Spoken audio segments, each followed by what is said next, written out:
Welcome to this week's Eccentric Minute, brought to you by Eccentric. This week's Eccentric Minute is the Kbox Kickstand RDL.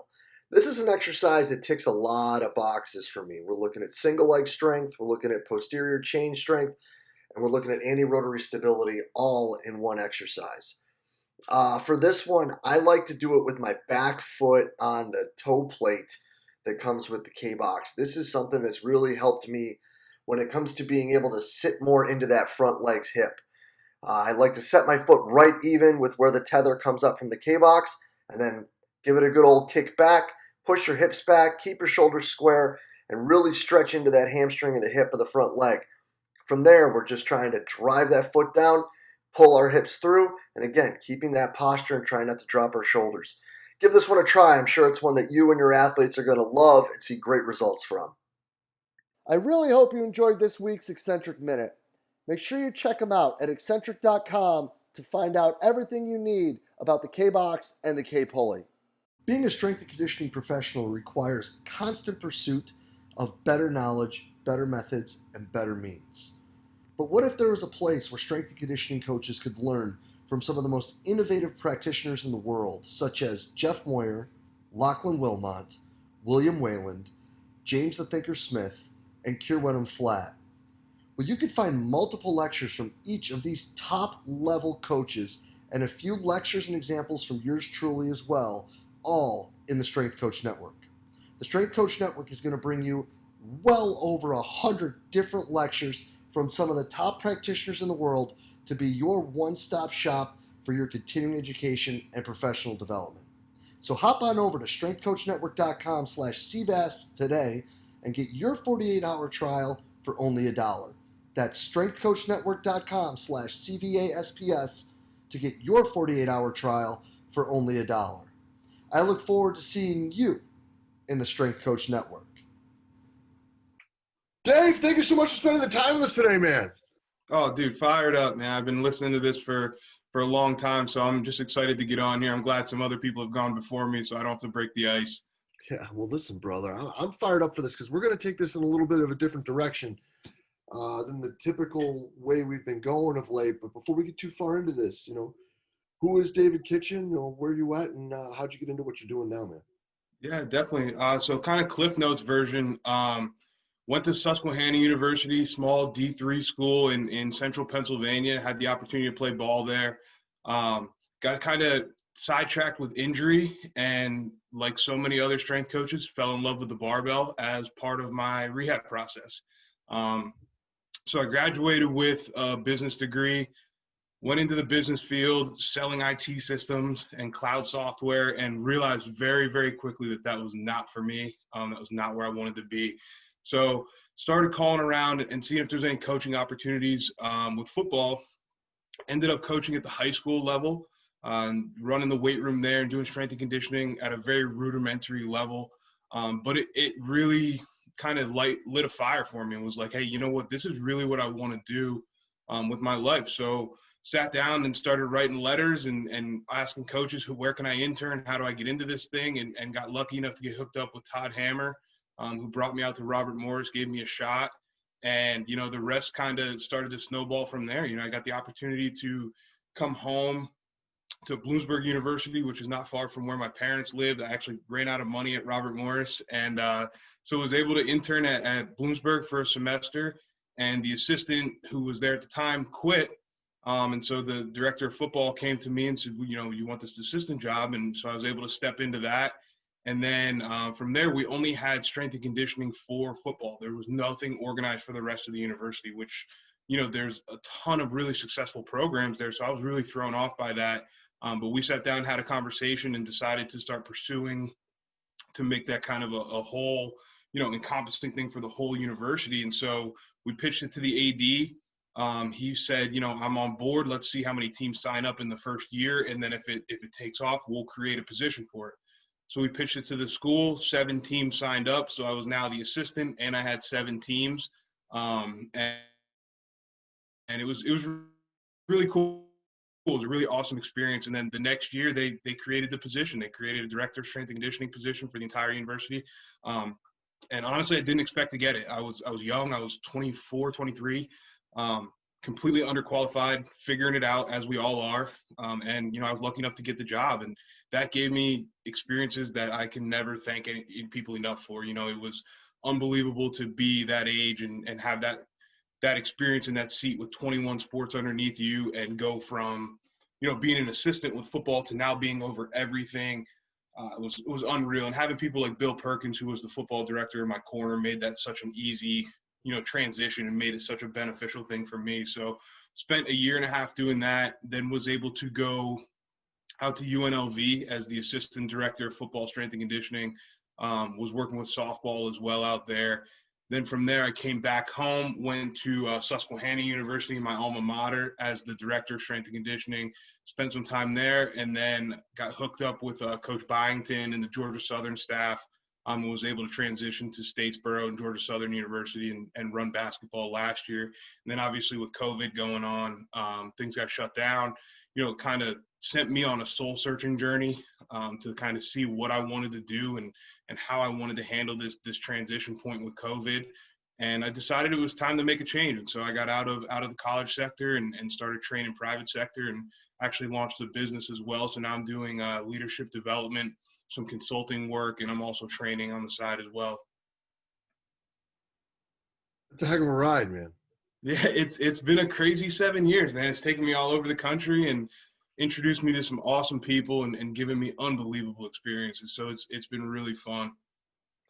Now, I want to definitely get into this new venture because I think that this is important, and I think that this is something that a lot of us talk about. When we talk about, a lot of us talk about this when things aren't going like we'd like them to go. Let me say it that way.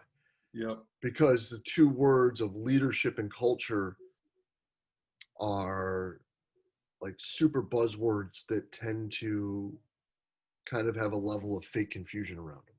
Yeah, definitely. I think a lot of times, from my perspective, what happens is we get this gap between the two types of culture, and I think it's important to understand both of them. So the way I look at it is like your stated culture is kind of what you say you're about. So what you say your team's about. This is your, hashtag dig in, hashtag big we, little me, all those catchphrases. And then your experience culture is what's actually going on day to day. What are your behaviors within your team, and not just your team, your staff, the whole organization. What's actually being experienced by them. And I think the bigger that gap becomes, where your stated culture is one thing, but your experience culture is something completely different, that's when you start to have that storm and that situation of where, you're not aligned with your goals. And so I think a lot of times, coaches and myself included, we put these words out here and we say, we're different breed, we're this, we're that, we're whatever, but then our actions sometimes slip away from that. And it's not intentional. It's just that it isn't really part of our character yet. And so it's like, if you don't maintain it consistently, culture is something you have to maintain consistently. And then it protects you when you need it most. You know what I mean? So it's almost like an insurance policy, in the sense that if you get in that late game situation, that's when culture takes over. When it's 3 minutes left in the second half, and you're down 7, that's when culture takes over. But on the flip side of that, when you see teams that collapse and, it's a tight game and there's 4 minutes left, that's when culture takes over. And so I think as coaches, we have to be very honest with ourselves about how big is that gap between our stated culture and our experience culture, and what can we do to bridge that? And that's a daily endeavor, man. That's a full-time engagement. And it comes down to habits and leadership, and consistently maintaining those two things. Yeah, dude, 100%. And I think to kind of wheel around back to something we were talking about before, at first, like, people talked through this whole COVID thing about the need to come out with like a side hustle or whatever, or take this time to be aggressive with something you wanted to do. Well, you actually went out and did it. But there was like kind of an aha moment we were talking about before. And I think that this is a story that's important for coaches to hear, because I think all too often we get into this same rut We just don't know we get into it. Sorry, I didn't hear you cut out there for a second. Oh, I'm sorry. So we all get into this same rut, right? Where we get stuck trying to get these kids to do things, but we don't know that we're into it. So talk Yeah. to us about where this idea for the Leadership Academy came from Yeah. and So how this is going to build. absolutely. So I kind of been batting this around in my head for a while. I just over my time in strength and conditioning and also coaching on the field back at the high school level, I constantly heard coaches say we need more leaders and we need this and people need to step up and lead. And then I kind of realized like we're not teaching people how. We're not giving them a process of, X leads to Y leads to Z. This is how we lead. Versus in the weight room, we have progressions. We go from a goblet squat to a front squat, from a front squat to a back squat to a safety. So there's a progression to it. We load it, we test it, we measure it. And that tells us if we're on the right path. We don't do that with leadership. And so I think that's something that needed to be fixed. And I didn't know how at first. I wasn't sure how I was going to go about it. And I had a young man who I thought was a phenomenal leader. I thought he was a really, really strong leader for us. And he came in my office and he said, Coach, I've been the best player on every team I've ever been on. And everybody's always telling me to lead, but nobody ever taught me how. I don't know what I'm doing. And that was kind of the light bulb moment for me. Like that was like, oh man, if this kid feels this way, how many other kids go through this? And what can I do to add value in that, and how do I kind of bridge that gap and fill that need? And I think it's something that, I'm figuring out along the way as far as the business side of it, but the add value piece is what's huge. And I've always had this kind of obsession with leadership and the human processes. And so that kind of led me into working on my PhD in psychology. And so I was like, you know what, if I have some of the tools in this toolbox and the experience of working with, 56 different teams in a 7-year period, why can't I be the one to fill this need? And so that's kind of where it was born from, but it's all about just adding value. And it's not just the student athletes. I mean, I've had some really beneficial conversations with coaches and administrators that are also looking for the same thing, because ultimately, if we can build leaders and start to empower people to take on leadership roles and build their leadership toolbox throughout our whole organization from the top down, it's so much better, right? Because we talk as strength coaches, we say all the time, if you want to be a director, start thinking like a director right now, right? We say that to our assistants, we say that to our GAs. If you want to be an assistant, start acting like an assistant. Well, it's the same thing all the way through, guys. In any organization, if we want better leaders at the top, we got to start grooming them early, and we got to start teaching them these things. And along the way, we have to measure it, load it, and have a progression to what we're doing. So I've almost stolen the kind of progressions that we use in the weight room of X, Y, and Z, and transitioned it into this leadership concept of like, this is where we start and this is where we're going to go. And we're going to climb the ladder and we're going to stress each, tool and each trait at each level before we move to the next. That's pretty awesome. And I think that's actually, unfortunately, I think that's a unique way to look at it, because I think all too often, and this is not to diminish what it is, but just because they're called this, soft skills, if you may, with that, are typically looked at without some form of evaluation that is solid. Like it'll be like are you a blue, green, yellow, orange type personality type thing, where it isn't all right, let's build on this. This is the foundational stuff, like your general strength or your aerobic base. And then when we do that, we can move up a notch to, whatever your special strengths are and more specific biomotor demands. Like, I think that's pretty rad. Yeah, and it's exactly what you just said. Like, if you look at the pyramid, so even if you use Vermeil's pyramid, right, and we look at it that way, at the bottom, basic skills, communication, empathy, vulnerability, okay, self-efficacy, all these different things, those play into it. And then we move up. Okay, now it's the feedback process. Can you receive feedback? Do you have the if you don't have the self-efficacy, which is at the bottom of that base, and someone gives you feedback, you're not going to be able to receive it. And vice versa. You can't give feedback because you're not confident enough in yourself to be critical without it affecting your own self-worth. It's all built in this pyramid style in my mind. That's just the way I think of it. But it all leads up to those more in-depth leadership skills, such as communicating your vision and those types of things. But again, even within that, communicating the vision, what's the key word? Communicate. Well, who taught this person how to communicate effectively? When did we learn how to read people? How are we testing that? Are we putting our student athletes and our staff members in situations to do those things? And then are we, as the leader, evaluating how well they did and doing a film study on that? That's my thing, is like, are we sitting down, as if I'm the director of strength and conditioning and I hear my assistant blowing up a GA, am I just writing it off as, hey, he blew up the GA? Or am I going to sit down and talk about, hey, let's talk about how you communicated that? And I'm not saying it was wrong. There are times where you got to blow somebody up. But was he holding them accountable? Was the GA able to receive the information that he was trying to give them? Or was his feedback process wrong? And in which case, how do I help him get better at that? And I think that's all the way, whether it's staff or athletes. Yeah, man, I think that's a great example too. And I guess that's just going to lead to a simple question too.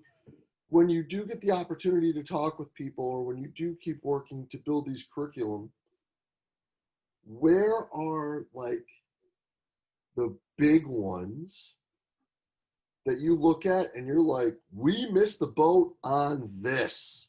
Like there's got to be something when we're sitting there swinging at a curveball like Pedro Serrano, man. 100%. I think the biggest one, man, two biggest ones. One, self-awareness. I think as an industry, whether it's strength and conditioning or athletics in general, and business at times too, because I've been able to work with some businessmen, we are so adverse to admitting our faults. We're so adverse to really taking an honest reflection and inventory of where we're at. And you can't get better if you don't admit those blind spots, if you don't honestly look at them and evaluate them, not from your own eyes. And so one of the things that I do is I give a culture survey to the team, and it's anonymous, but I give a culture survey, and then I take those results to the coach and I say, hey, here's what's really going on. This isn't from me. This isn't me making things up. This is what your team says, and then you see the light bulb moment. Then you see the aha, like, oh, wow, I am missing the boat on this. And exactly like you said, I'm getting locked up on a curveball here. And so in order to do that, we have to have a level of humility, right? We have to be able to admit that maybe we don't know everything. And you can sit here and say kids are soft or this or that. But the reality is, like, if you're in a leadership role, your preferred leadership style is irrelevant if the people that you're trying to lead can't be led that way, if that makes sense. So if you have a group that is, traditionally more predisposed towards, love them hard, coach them hard, and then you come in and you don't love them hard and you just coach them hard all the time, it's not going to be a successful culture. It's just not, because the connection's not there, right? And so that leads to another piece, which is, I think this is where we miss tremendously, and it's a misunderstanding, is the word vulnerability, right? You say vulnerability in a room full of coaches and people get the heebie-jeebies, like they get all weirded out on you. And it's like, guys, I'm not talking about sitting around a circle singing Kumbaya. Okay, vulnerability to me is, are you encouraging kids on your team and people within your organization to take risks, to bring new ideas to the table? Okay, because that is a sense of vulnerability, right? Why don't you speak up in an athletic department meeting? If you're the director of strength and conditioning and they're talking about budgeting, why don't you speak up? Well, because you're afraid of being judged. That's a form of vulnerability. That's what I'm talking about. I'm not talking about being vulnerable in the sense of bearing your soul to somebody. I think that's where we miss, because if you handle those things and you allow vulnerability within your team and within your staff, you're going to build legitimate trust and legitimate relationships, so that now you can coach them hard.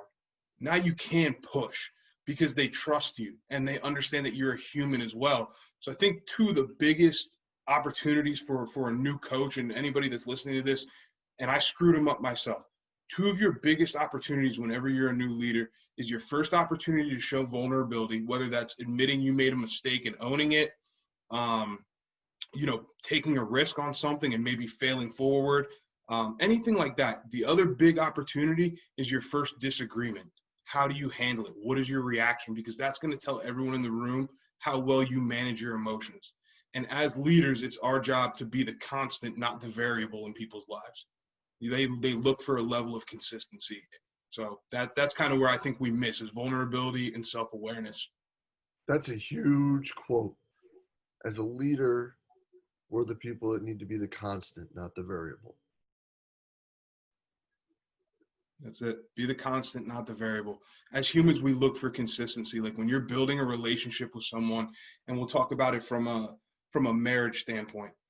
If I meet somebody and I start dating them and they're different on every date, and one day they're freaking out, one day they're fine, next day they're not, they're up and down on this emotional roller coaster. That's not somebody that I see a sustainable future with, right? That's somebody that I'm like, this could be fun in the moment, but long term, this isn't it. And it's the same thing when we meet people. We always ask ourselves three things as humans. We ask them, can I trust them? What do they want from me? And do our values align? Those are the three big questions that subconsciously we ask when somebody is put in front of us. And so if you're not constant in your action and your reaction to things, those answers are all going to be, I don't know. And if they're, I don't know, then the trust is never built. It always stays stagnant at that base level. And typically 18 to 22-year-old kids can be very untrusting at times. And so you have to build that, and you have to do that by being the constant in their life. And same thing if you're the director and your GAs or assistants are looking to you. You've been doing this for a while. What if you dropped coffee on your shirt in the McDonald's parking lot, and then you show up and you blast everybody in a meeting at 9 a.m.? Like, they're all going to be like, well, where did that come from? You know what I mean? So when people see things that are off baseline, they react adversely and they immediately pull back. And that trust level goes down. And so those are the things that allow you to coach people hard. Those are the things that allow you to push your staff to be the best that they can be, is by building that and being the constant that they know what to expect from you. Again, just kind of trying to tie it all back together to, the weight room aspect of it. Imagine the idea of being consistent to get results is what's most important. 100%, man. And it's the same thing. The human mind and the human body work somewhat similar. If I came in every day, and why do we all bash CrossFit? Because there's no consistency, right? We all get on them and say they do something different every single day. Well, it's muscle confusion. Well, we all found out muscle confusion is not a real thing. And it's the same thing with leadership, right? We want a plan. We want guys to come in and know that we're going to progress from, our general prep phase to our specific prep to whatever we're doing. It's the same thing. We have to be consistent. If you want a stimulus or if you want an adaptation, right, we have to impose the same stimulus for an extended period of time to get it. It's the same thing. It's like, if I'm an inconsistent leader, it's like if I had guys come in one day and we're going to do, high intensity HIIT training, and then the next day we come in and we're going to do, a max effort singles and doubles. And then the next day we come in and we're just going to go out and just going to go run a mile and do steady state aerobic. Like, it doesn't, there's no progression. There's no baseline. And so people want to build a baseline of other people's character. It's the same thing. We want to build a baseline of trust with you. We can't do that if the stimulus changes every single day. That's a great example. It hurts all my joints, but that's a great example. You and me both, man. You and me both. Well, listen, Kitchen, I think this is great. And I think this is something that we need people to understand more and see more. So where can we get more information about this? What do we need to have people looking at? Where do they need to go? Because I think that, what you're doing here is important, and it's something that is going to provide a ton of value for not just us, but for like us in our departments, right? Like, we always talk about like wanting a seat at the table. Well, this is how you get that seat. Absolutely, man. And I think it starts, which is unfortunate for some strength coaches to hear, but it starts outside science, man. It starts outside strength and conditioning. It starts by reading things and exposing yourself to things that are mildly uncomfortable. And so for me, I pull things from different marriage counselors. There's a guy, man, he's named Dr. Honda. He's on YouTube. You can find him. He puts stuff out there about relationships and connecting with people, and it's applicable. But you have to take off the hard hat and the meathead hat and be able to see through what the message is, right? And so reading things like Brene Brown, who put out, Daring Greatly, and all her research on vulnerability is really big for leadership. Obviously, the classics of Dale Carnegie and How to Win Friends and Influence People, some of the culture books, Good to Great, that type of stuff. We're all aware of ego is the enemy. We all know that stuff in those Ryan Holiday books, but I don't know how much we follow them. And so sometimes it might be helpful to get outside that and get into some of the Unbreakable Mind type books. Trying to think of some other ones for you. I mean, I could type a whole list up and give it to you, but I think that's where you start, and then take 20 minutes out of your day and sit down and watch a TED Talk on compassion, on empathy. And it's not soft, man. And that's what you realize. It's actually, those types of things give you strength, and you're able to handle situations a lot better and lead in a much better way. Shameless plug for my own stuff, edgeleadershipacademy.com. I'm putting out blogs, I'm putting out videos, trying to get that stuff out there. It's on Instagram and Twitter as well, at Edge Leadership Academy. And then myself, obviously, and I'm more than open. I told you before we got on this, there's no secret sauce here. I'm stealing things from people left and right, and I'm just trying to add value. And so if there's anybody that wants to reach out to me and ask questions, like, I can point you in whatever direction you want to go. And I'm more than open to sitting down with anybody about it. Dude, I love it. It's awesome. And we're going to make sure that we get all this stuff tagged in the notes because you're doing great things, man. And I'm really fired up to see what you're doing and to see how this keeps growing. Because, again, this is important. This is something that we need to take more seriously and something that can provide a ton of value to everybody. So I'm really glad to have you on today, David. I'm really excited. We got to sit and rap a bit. It's great. And I can't thank you enough for what you're doing to keep pushing us to be better, bro. Thank you so much. Oh, dude, I'm fired up, man. Thanks for having me on. Yeah, man. We'll be in touch real soon, Dave. Thank you so much. Thank you. Cheers.